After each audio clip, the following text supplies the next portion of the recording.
Salve a todos e todas. Só para cumprir formalidade, né?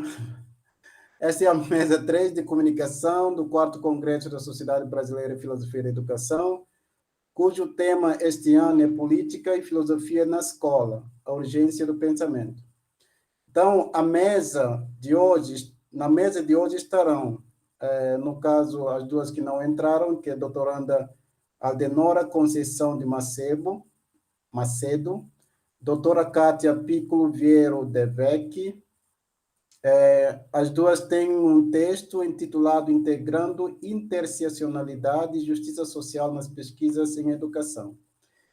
E depois, em seguida, eu, né, com o texto intitulado Ubuntu como Experiência de Pensamento, uma leitura na perspectiva filosófica tradicional africana.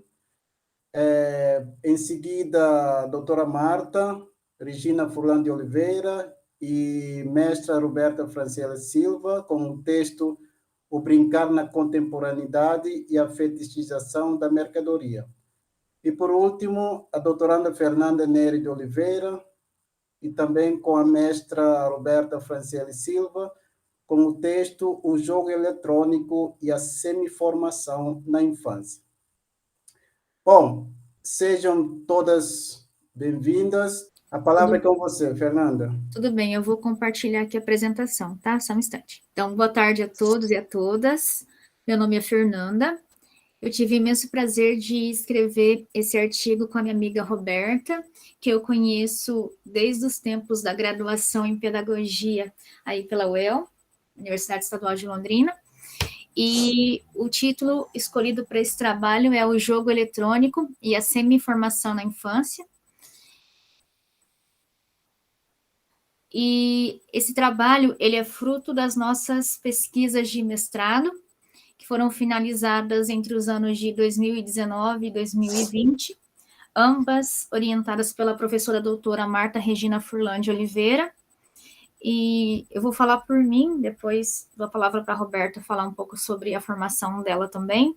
Eu me formei em Pedagogia pela UEL em 2017 e o meu TCC fez uma análise das brincadeiras contemporâneas e das brincadeiras tradicionais e concepções de brincadeiras, né? O quanto o brincar foi se reformulando ao longo dos anos, passando pelas brincadeiras tradicionais, com interatividade entre os seres humanos, até os dias de hoje, em que a criança até pode brincar com essas brincadeiras também, só que também contam com recursos tecnológicos e aparatos digitais que contribuem para esse brincar mais mecanizado, mais digital, utilizando tablets, celulares, computadores, e passando muitas vezes a ser direcionado por esses recursos que têm uma interface multicolorida, botões, vozes e luzes que atraem a sua atenção, né? Então, foi mais ou menos por aí que se baseou a nossa pesquisa. A minha de mestrado foi aprofundar um pouco mais sobre a questão do consumo nesse brincar, o quanto que a criança ela é vista também como um ser com potencial para ampliar o capitalismo e o lucro e o consumo nesses brinquedos, por inúmeros fatores sociais, econômicos e políticos também. Então, foi assim que direcionou e deu vontade de a gente continuar pesquisando, né, acerca dessa infância nessa contemporaneidade. O nosso objetivo é de refletir sobre o brincar tecnológico e as possibilidades de formação humana, a partir da teoria crítica da sociedade, em específico, Theodor Adorno e Walter Benjamin. Roberta, você quer falar alguma coisa também sobre? Falar sobre a minha formação. Boa tarde a todos, é um prazer estar aqui com vocês. Assim como a Fernanda, eu também pesquisei sobre a infância, né? Mas a minha trajetória ali durante a graduação um pouco diferente da Fernanda. No meu trabalho de conclusão de curso, eu tratei da leitura literária, eu fiz uma análise de produções de trabalhos que tratavam desse tema, e fui ali separando por teorias, quais os trabalhos que se encaixavam ali na linha do materialismo, quais eram ali da teoria histórico-cultural. No mestrado, aí eu vim tratar sobre o brincar tecnológico, E aí a teoria crítica foi uma teoria que respondeu, né, que eu vi um vislumbre para responder essa minha pergunta que eu tinha de pesquisa ali, para compreender, né, e foi a teoria pela qual me encontrei. Então, assim como a Fer, eu também tratei sobre o brincar tecnológico, tratei sobre o consumo também. E aí, desde então, nós juntamos parcerias para escrever e para aprender e discutir. Bom, na nossa contemporaneidade, como eu comentei, o brincar e o lazer da criança muitas vezes está imbrincado com as interações com aparelhos como smartphone, os tablets, videogame. Muitas vezes a distração e os passeios em família ou com os amigos se baseiam em shopping centers, brinquedos que simulam a realidade, tais como os carros com controle remoto e bonecas que falam. Nós trouxemos algumas imagens para fazer a gente refletir sobre o que a gente está vivenciando. Inúmeras crianças que estão lado a lado, que poderiam estar brincando em algum ambiente e preferem se manter assim, cada uma no seu mundo, na sua interação consigo mesma. Isso também pode ser um reflexo do que a gente vivencia, por exemplo, os pais saem cedo para trabalhar, tudo é muito caro, então eles precisam trabalhar inúmeras horas e essa criança acaba ficando com uma outra pessoa, essa pessoa também tem alguma coisa para fazer e acaba oferecendo esse tipo de recurso para as crianças, que acabam se apegando nesses recursos para poder se distrair, para poder se entreter. Outra questão também que aumentou e intensificou essa realidade, a violência, o aumento de carros nas ruas também, as moradias verticalizadas que diminuíram o espaço, então contribuiu também, a meu ver, para esse tipo de acontecimento. A criança se sente mais segura estando assim e acaba achando que ali se encontra a verdadeira e real diversão para si mesmo. Daí a indústria do brincar sabe dessa questão também, daí investe maciçamente nesses brinquedos com inúmeros artefatos, como eu citei anteriormente. Esses brinquedos, eles falam, eles produzem som, eles têm uma certa autonomia. Muitas vezes a criança nem precisa raciocinar nem refletir muito sobre aquele brincar, já está imposto ali para ela. E é essa questão que a gente gostaria de estar dividindo, compartilhando com vocês. É um brincar com tempo demarcado, né? Já é um brincar em que a criança, ele já vem com um manual de instruções, quem irá brincar, onde irá brincar, o tempo de brincadeira. Ele é um brincar administrado mesmo. Distantes do brincar com a natureza, o jogo eletrônico, ele fez sucesso, tem feito sucesso entre esse público infantil, como previsto pela indústria cultural. As crianças, nós percebemos que ela tem interagido por meio dessas telas, com uma máquina ou através dela. Alguns jogos que são determinados e especificam, então, esse tempo de interação, são acompanhados de imagens, de músicas que envolvem e que prendem a atenção desse jogador, muitas vezes por inúmeras horas ao longo do dia. Eu sou professora de uma turma de P5, crianças de 5 a 6 anos, e eu pergunto para eles, quando eles chegam no final de semana, o que eles fizeram mais. A resposta da grande maioria é: eu passei o dia inteiro ou a tarde toda no celular, ou jogando, ou, não sei, fazendo inúmeras coisas assim com o celular. E eles são pequenos e é um pouco preocupante ver que tem tanta coisa para se fazer e se baseia nisso, né? Somente nisso. Ou, muitas vezes, a maior parte do tempo nesse brincar, assim. É uma realidade um pouco complicada, eu diria. Não sei se a Roberta também tem relatos que ela atende uma turma de P4. Sim, também.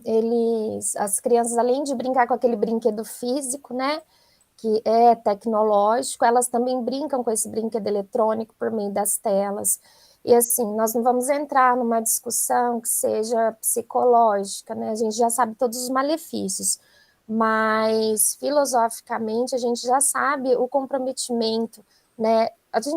Nós não estamos aqui criticando as tecnologias, né, Fer? Não. Mas apontando a necessidade de se ter cuidado quanto ao uso, né?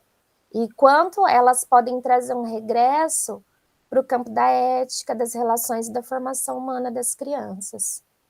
Sim, concordo com a fala da Roberta, porque sem a tecnologia, o que seria de nós, né? Nem esse evento a gente não poderia estar aqui participando nesse momento com pessoas de todos os lugares, né? É um facilitador, né? Nós não devemos regredir, não, ao contrário, temos que avançar cada vez mais. Mas é como a Roberta falou, nós temos que dosar, né, essa utilização de que os recursos e a tecnologia não sobressaia a humanização, a humanidade dessa criança, né?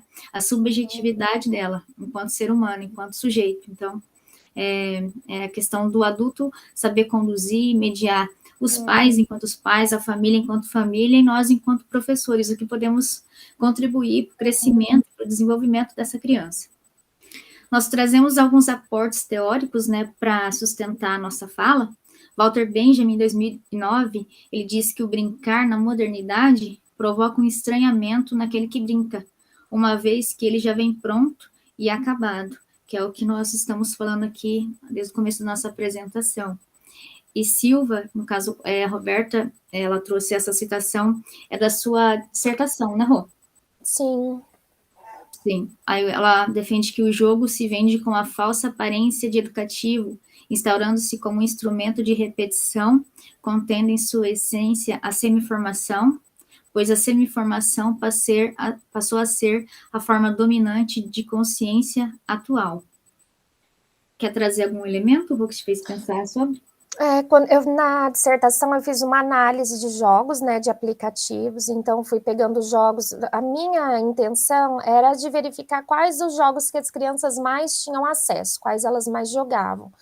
Só que, contudo, não tem dados sobre isso, né? Então, eu entrei no Google Play, entrei em alguns sites, então tem lá os acessos, mas a gente não sabe quem fez aquele acesso, quem fez o download do jogo.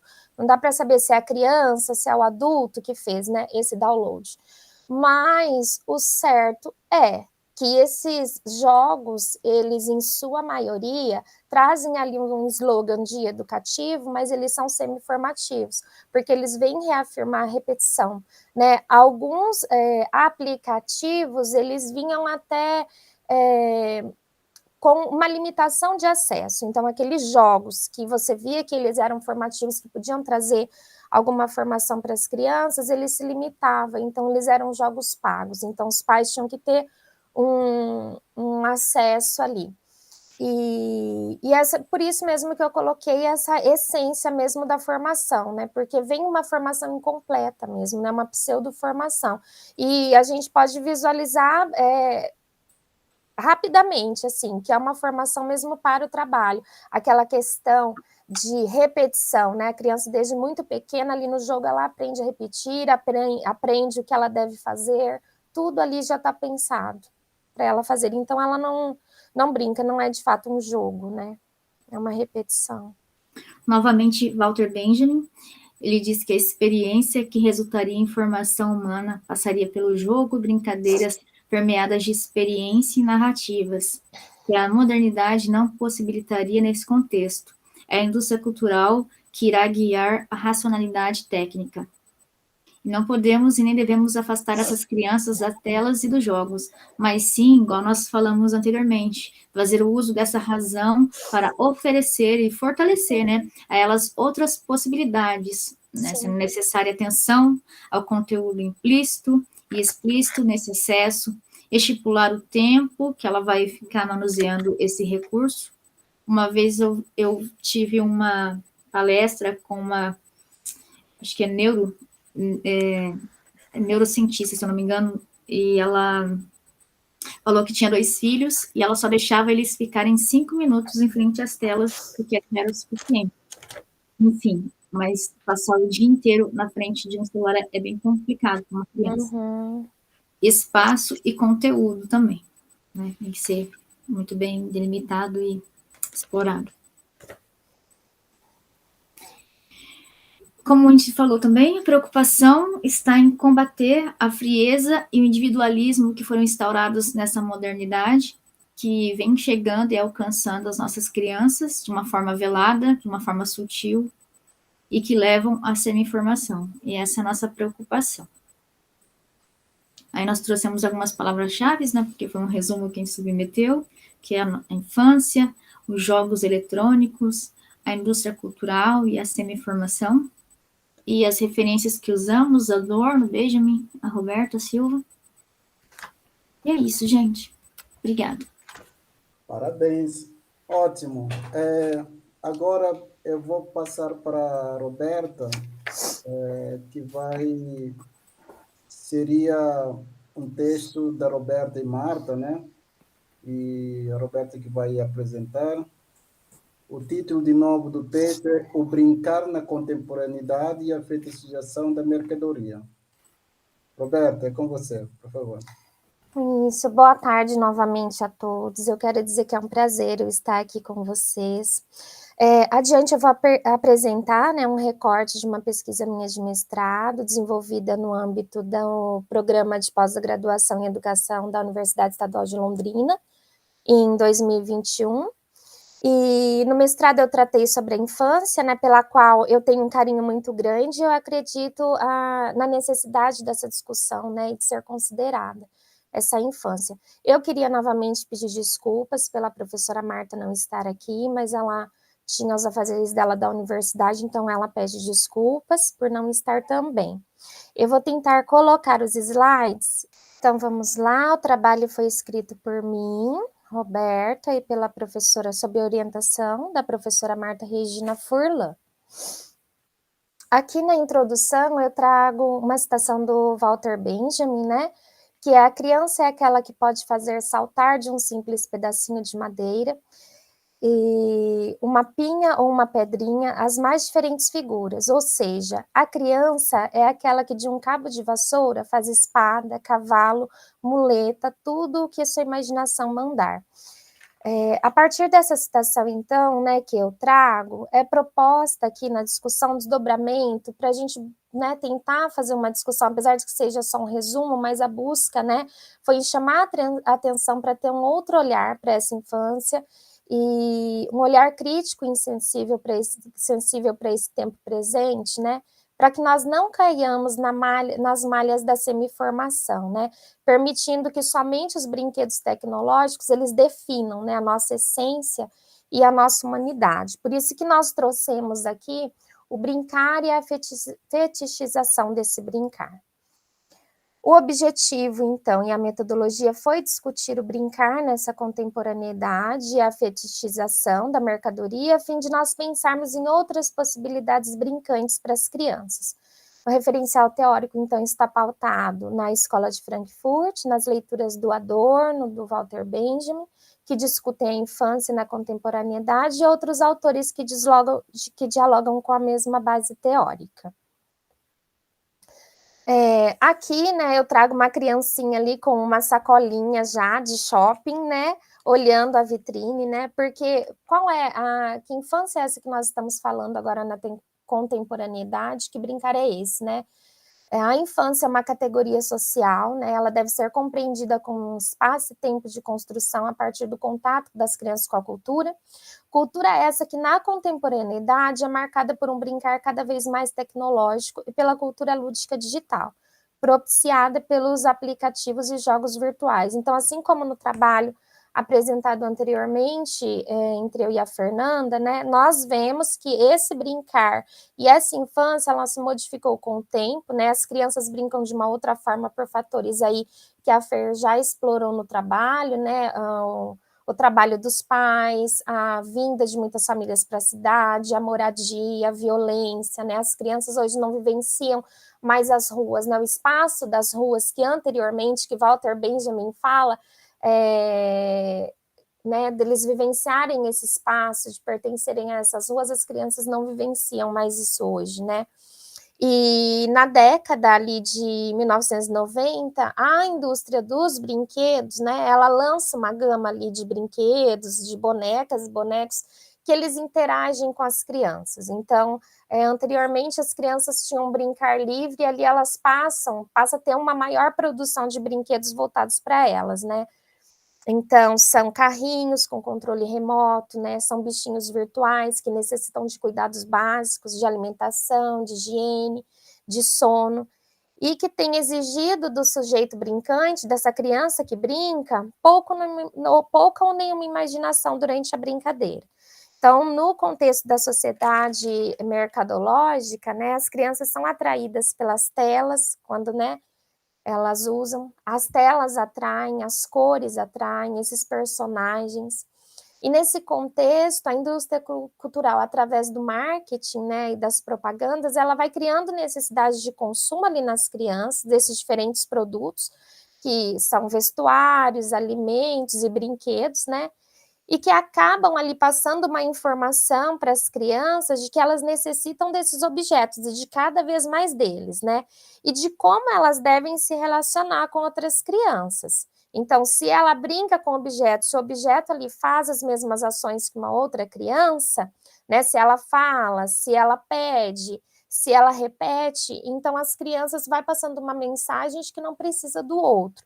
E é isso que está acontecendo, e a indústria cultural, ela sabe usar muito isso, né? Se as crianças agora, ainda mais durante a pandemia, se elas ficaram muito em casa, né, por causa do isolamento, então o que foi lançado de brinquedos que falavam, que pediam para dormir, que pediam para tomar banho, foram muitas, e isso vai passando uma mensagem para elas. Essa fetichização da mercadoria, né? Em uma sociedade caracterizada pelo fetiche unânime da mercadoria, os homens buscam ali de forma desenfreada a satisfação de seus desejos e necessidades provenientes do próprio capital. É ele mesmo que vai colocar essas necessidades, ele coloca necessidades e coloca ali uma brecha para você supri-las, mas de forma bem ilusória, tornando-os prisioneiros de um sistema econômico e condicionados a uma realidade imposta. Essa individualização da criança, né, e a valorização do brincar acabado, culminam na fetichização da mercadoria, que para a teoria crítica ocorre quando o objeto passa a deixar de conter seu aspecto útil para ter um valor simbólico, caracterizando a mercadoria como um objeto de adoração. Né? E o brinquedo tecnológico, ele tem como objetivo propiciar experiências, né, que poderiam ser vividas ali, como eu disse já, entre os pares, né? E na medida que o mundo se modifica, né, esses brinquedos eles vão se modificando, e aí a indústria encontra nas crianças consumidores em potencial, assim como nos pais também. Essa questão das crianças, dessa fetichização, então, do brincar, elas acabam valorizando mais o brinquedo, que é isso, né? Colocando o brinquedo ali num pedestal, e as relações humanas, e o brincar que, de fato, né, que o Walter Benjamin e que outros autores ali da teoria crítica discutem, ele não ocorre, né? Hoje, se nós pararmos para pensar, e para ver, olhar ao redor, quanto de crianças que a gente vê, né, se mutilando, né, por não se enquadrarem nos padrões de beleza, né, por não se sentirem pertencentes ao grupo, né, por não terem o brinquedo da moda ou a roupa da moda. E a indústria, ela gera nessas crianças, né, uma sensação de impotência e incompletitude, né, quando elas não têm acesso a esses bens, né, que são produzidos por ela. Então, e é necessário nós olharmos, então, para esse tipo de manipulação para o universo infantil, porque ele é nocivo para a formação das crianças, quando ela limita a experiência, né? Que não é uma experiência real, mas ela dá uma experiência virtual, uma experiência com objeto. Eu trouxe aqui uma outra citação do Walter Benjamin, que ele diz, né, uma emancipação do brinquedo começa a se impor, acho que foi até uma citação que nós colocamos no slide. Quanto mais a industrialização avança, mais decididamente o brinquedo subtrai-se ao controle da família, tornando-se cada vez mais estranho. Não só às crianças, mas também aos pais. Aqui eu trouxe uma foto retirada de alguns brinquedos que eram brincados antes, né? E aí esses brinquedos, eles foram se modificando, e como a Fer, na apresentação anterior, foi discutindo, esses brinquedos hoje, eles já vêm com manual de instrução e eles já determinam quem vai brincar. Mas olhem bem, né? Olha, para o seu filho. Então, aqui a gente já via que já tinha-se uma ideia de quem deveria brincar. O adulto não brinca mais. Então, os brinquedos que outrora eram construídos ali entre os pais, entre criança e criança, agora não, ele é fabricado por outra pessoa, ele vem com um valor embutido nele, né? E é um valor muito volátil, ele vai acabar e um outro brinquedo está sendo produzido, e essas relações foram se perdendo.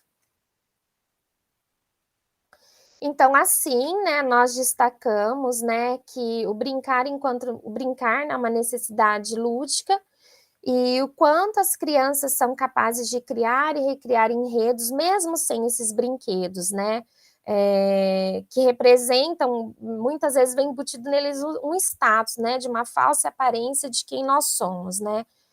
E, nesse sentido, compreendemos o brincar tecnológico como, né, uma entre outras possibilidades para o construto de sua humanização. É importante a gente lembrar que para o Marcuse, o problema para ele não é a técnica, né? Para ele a técnica é boa. O problema é como a gente utiliza, né? E valoriza essa técnica. Então, nós trazemos esse trabalho mesmo para chamar a atenção, nós como professoras, né?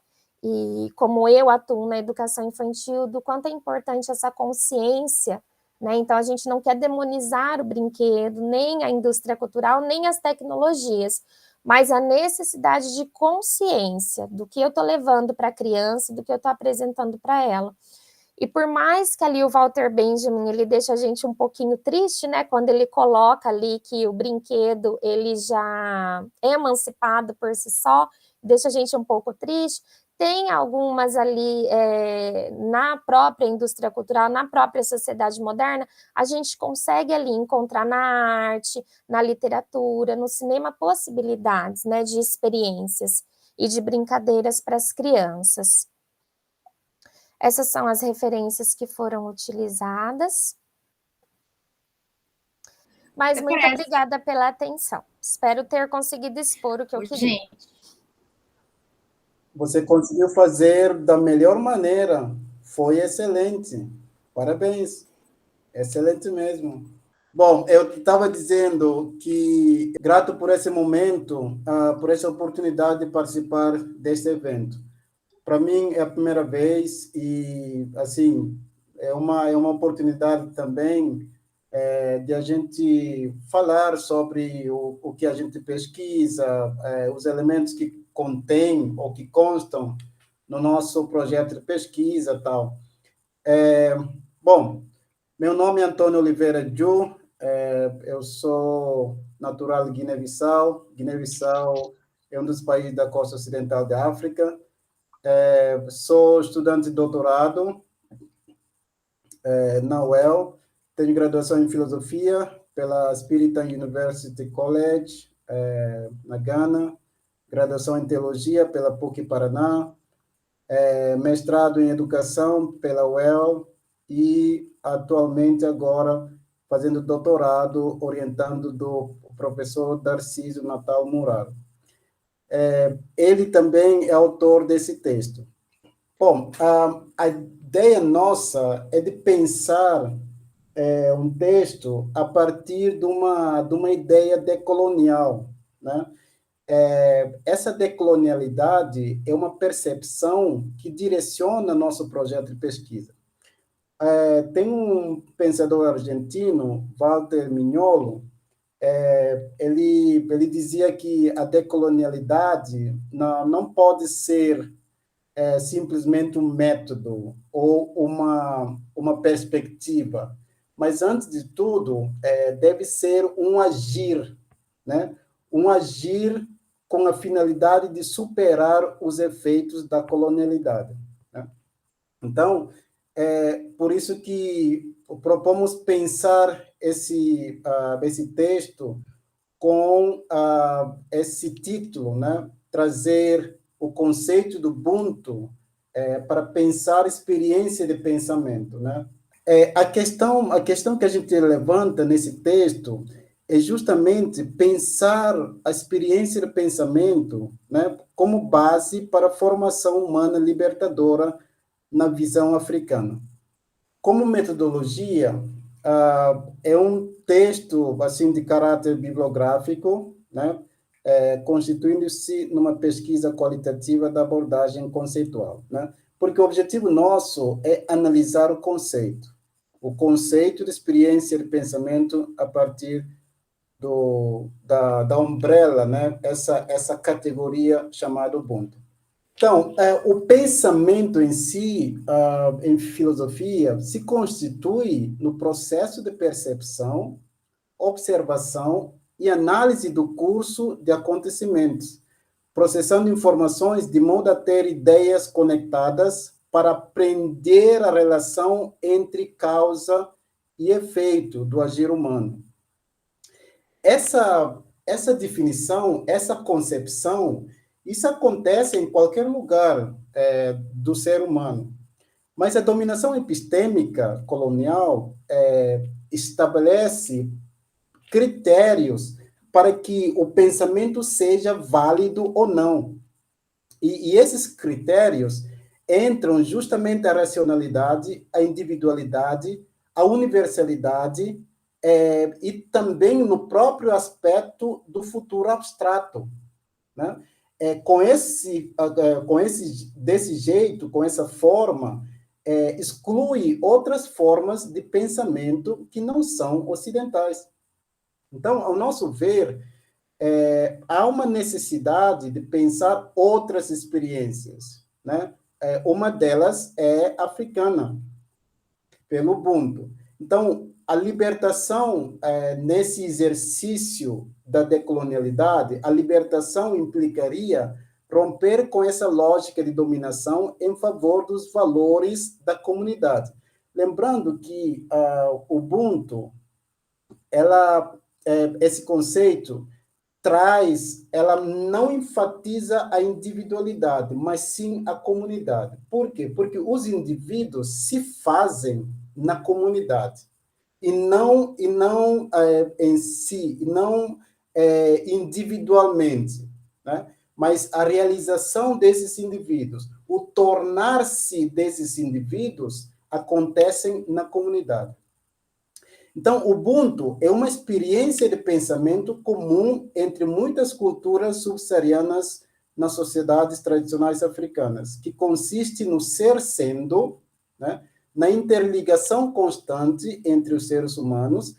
Quando eu falo essa interligação constante entre os seres humanos, ela inclui vivos, inclui mortos, inclui ainda seres que não nasceram ainda, né? Então, e também os seres não humanos, no caso, espíritos e assim vai. Essa concepção de mundo interligado no pensamento africano é graças a uma força vivificadora, né? Que o Ramos, que é um filósofo sul-africano, que Ramos chama de Ntu, né? Aí o Ubuntu em si, segundo ele, Ubuntu é uma palavra hifenizada, né? Tem raiz, tem o prefixo ubu e a raiz untu, né? Então, Ramos vai denominar isso de untu. E John Beatty e Placid Temple vão chamar isso de força vital. Sobre Ubuntu, seguindo esse raciocínio do Ramos, sendo esse termo hifenizado, ele fala que o Bu diz respeito à existência na sua forma geral, né? É um processo contínuo do ser que se torna constantemente. Então, é um movimento. E um tu é existência na sua forma concreta. Percebem que aqui tem dois elementos que compõem o único ser. Mas isso não diz respeito ao dualismo, não. Talvez alguém escuta e pensa assim, mas isso não é semelhante à discussão de Aristóteles sobre a matéria e forma, né? Não.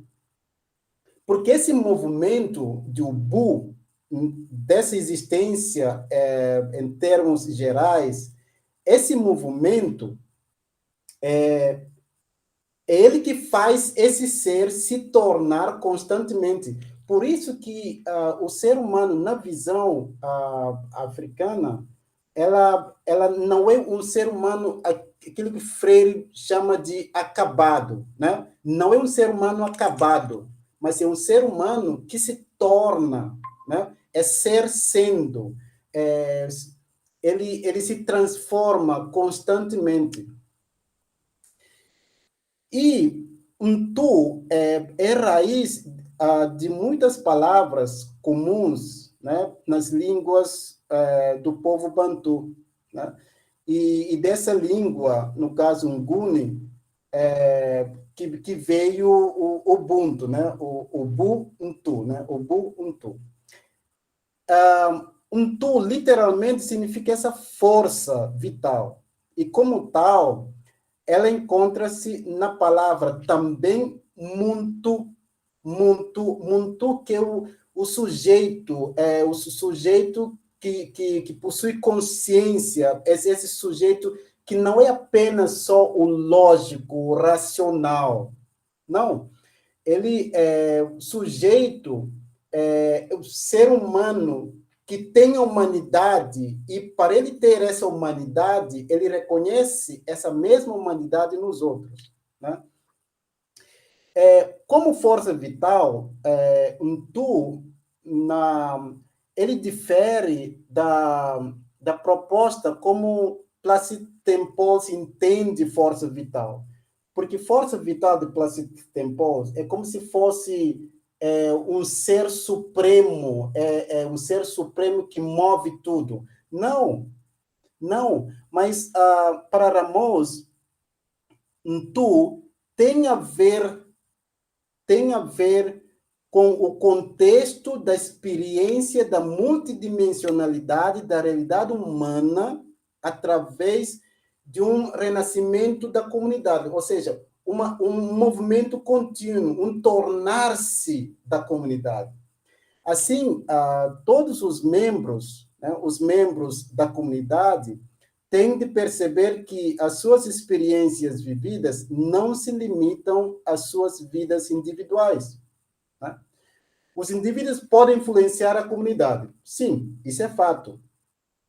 Mas também a comunidade, é na comunidade que esses indivíduos, que a vida desses indivíduos faz sentido, né? Dentro da comunidade.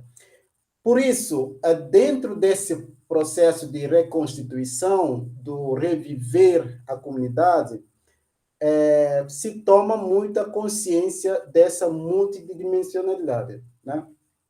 Nesse sentido, a experiência de pensamento africano, a partir do Ubuntu, compreende essa interação contínua, essa interação constante. Mas é uma interação não do ponto de vista pacífico, nossa, desculpa, está tudo paz e amor. Não, é uma interação tensa e complexa entre tudo que existe, de modo a compreender a realidade como intrinsecamente relacional. A realidade não é intrinsecamente racional, mas é relacional. Isso porque os seres humanos só existem nessas relações. É interessante enfatizar que a leitura, aqui eu trouxe a citação de Freire, porque Freire fala de leitura em termos de leitura do mundo, leitura da palavra, experiência existencial que você vai ampliar a sua percepção, né? Então, a partir da leitura de experiência de pensamento africano, ela não está condicionada ao fenômeno tridimensional do tempo, no caso, passado, presente e futuro. Porque um dos critérios que eu mencionei, que eu falei, em termos de validade do pensamento em si, um dos critérios é essa noção do tempo, né? Essa noção do futuro. O pensamento africano não se enquadra nesse tridimensionalidade do tempo, passado, presente e futuro, né?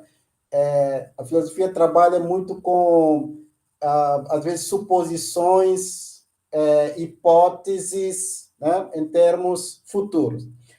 O pensamento africano, a partir dessa ideia do Ubuntu, que é a realidade tradicional africana, não trabalha com esses 3 elementos do tempo.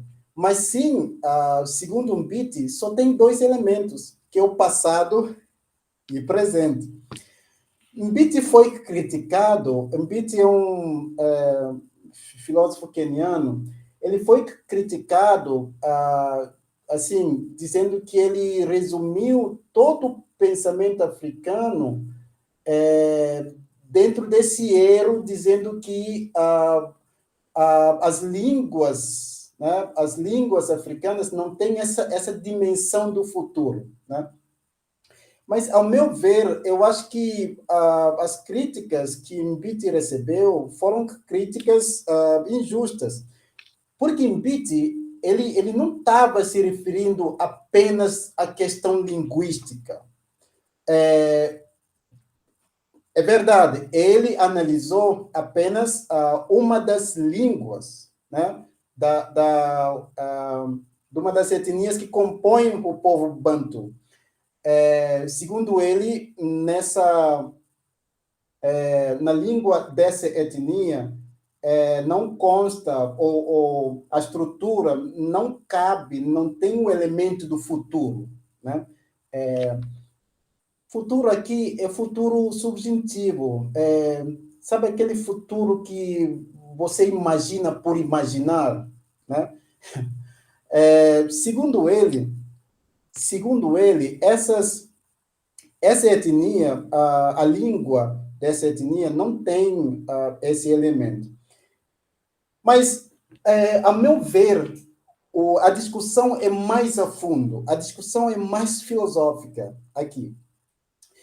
Porque, para a gente entender essa visão de Mbiti a respeito de que o pensamento africano não tem esses 3 elementos do tempo, precisamos entender qual é a concepção do tempo que Mbiti tem. Segundo ele, tempo é o que é experienciado.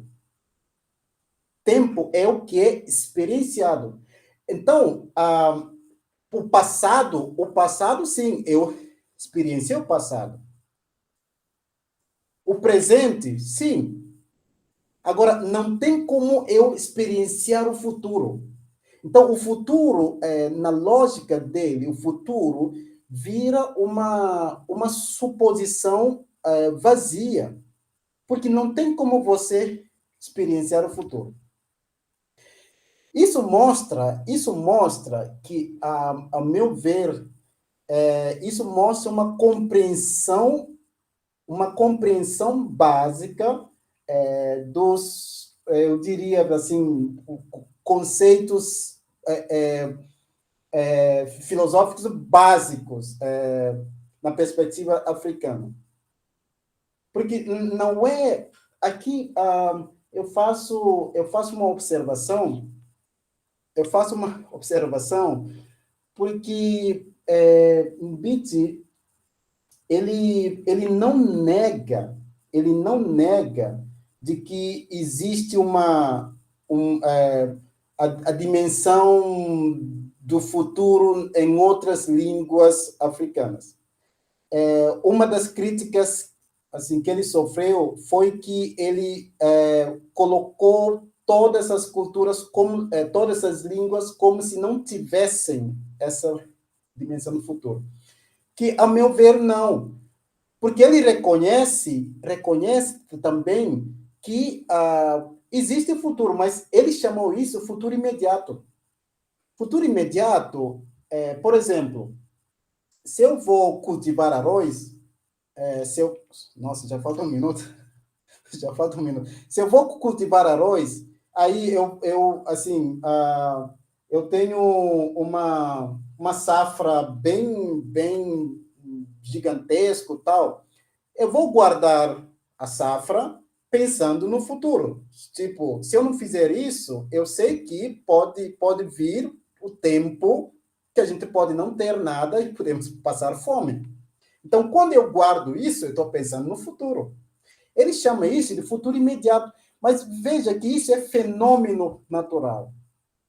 Então, com esse fenômeno natural, faz parte da experiência. Agora, a crítica dele é esse futuro que ele chama de abstrato. Futuro abstrato, que não tem ligação com a experiência, que não tem como experienciar isso. Né? Mas, enfim, só para resumir.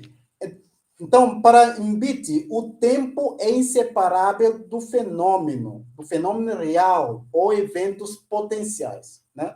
O tempo não é moldura através do qual acontecimentos são imaginados. O tempo é o próprio acontecimento, né? Acontecimento do passado, acontecimentos de hoje, do presente e também do futuro imediato. Né? Para concluir, essa experiência, a experiência de pensamento na visão africana, ela não pode acontecer em um indivíduo isolado, né? Sendo necessariamente um processo comunitário de constituição mútua das subjetividades. Com isso, a educação libertadora pressupõe a experiência de pensamento da comunidade e na comunidade como meio e fim do processo de constituição do ser humano, constituição do indivíduo. Bom, é basicamente isso, já passei um minuto. Oh, só um minuto? Aleluia! É isso. Obrigado.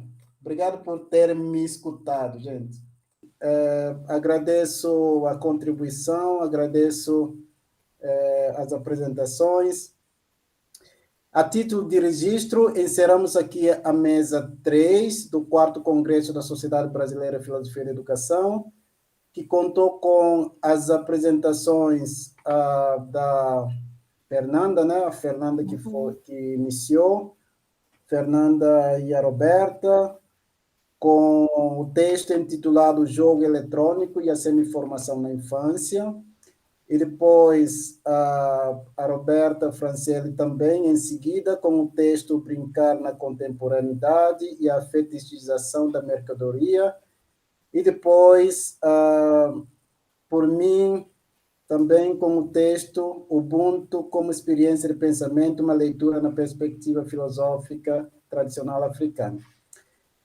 E muito obrigado pela ajuda e, enfim, encerramos por aqui.